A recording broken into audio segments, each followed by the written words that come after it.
Oi, sabe, é interessante parar para pensar como a nossa relação com o tempo define tanta coisa. A nossa ansiedade, a nossa paz. Nesta análise, a gente vai mergulhar numa visão bem diferente, bem mais profunda sobre o que o tempo significa de verdade e como ele opera nas nossas vidas.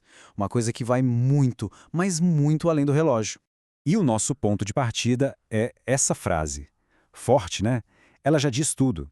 Existe uma inteligência, uma espécie de lógica no fluxo das coisas, que a nossa necessidade de tudo para ontem simplesmente não alcança. É uma ideia poderosa e a gente vai desdobrar ela agora. Porque, vamos combinar, na teoria é lindo, mas e na prática? Como é que a gente aplica essa sabedoria no meio do caos, das perdas, dos atrasos do dia a dia? É exatamente aí que a gente vai entrar, tentando transformar essa ideia poética numa ferramenta de verdade. Bom, para começar, a gente precisa entender de onde vem essa ansiedade toda com o tempo, essa briga constante contra o relógio. E a resposta, como vamos ver, está muito ligada à perspectiva do ego, sabe? Aquela parte da gente que quer tudo na hora, para ontem. E aqui a gente vê o conflito central.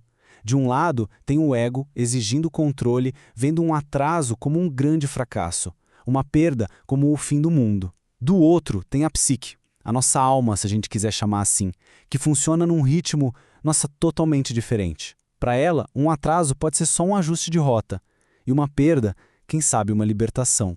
É nesse ponto que a psicologia de Carl Jung nos dá uma lente assim fascinante. Ele nos convida a enxergar o tempo não como um inimigo a ser vencido, mas como um grande parceiro no nosso desenvolvimento. Pela visão junguiana, o tempo é o próprio palco onde acontece a tal da individuação.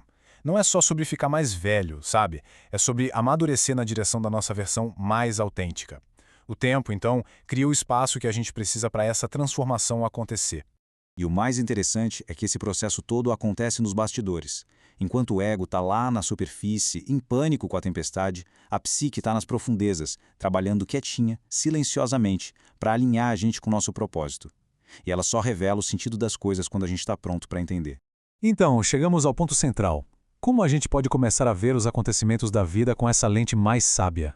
A grande chave parece estar em ressignificar o que nos acontece. Vamos pegar o primeiro grande exemplo. Aquele projeto que não andou, a promoção que não veio. O ego grita, atraso, mas a psique talvez sussurre, alinhamento. Talvez a pessoa não estivesse pronta, ou quem sabe algo muito melhor estivesse sendo preparado. O tempo só estava ajustando a rota. E o mesmo vale para as perdas, né? Um relacionamento que acaba, um emprego que se vai. O ego sente aquela dor da perda, claro, mas olhando de uma perspectiva mais profunda, será que não poderia ser um livramento? Uma liberação de coisas que já não serviam mais para o nosso crescimento? É o tempo removendo o que não é mais essencial. Essa frase aqui resume tudo de uma forma brilhante. Aqueles obstáculos que frustram tanto a gente podem ser, na verdade, o caos que vem antes de uma nova ordem interna.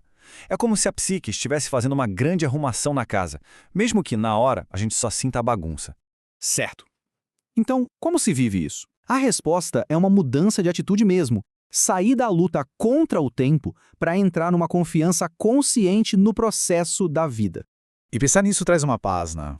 A gente não precisa forçar as coisas. O que é autenticamente nosso, o que está enraizado na nossa essência, vai dar um jeito de ficar.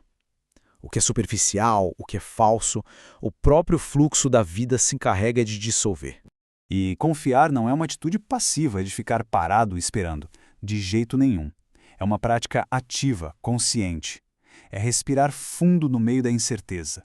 É seguir em frente, com fé, mesmo sem ter todas as respostas. E talvez o mais difícil é manter o coração em paz, sabendo que existe uma ordem maior em funcionamento, uma inteligência que organiza tudo. No fim das contas, a gente chega a esta conclusão que é muito bonita. Na economia da psique, não existe pressa nem atraso. Existe o tempo certo. Tudo aquilo que é fundamental para a nossa jornada vai encontrar o seu momento exato para acontecer, para florescer. E eu deixo essa pergunta no ar para a gente pensar. E se, depois de toda a nossa luta por controle, a atitude mais sábia, mais poderosa que a gente pode ter for simplesmente soltar e confiar na sabedoria do tempo? Fica a reflexão.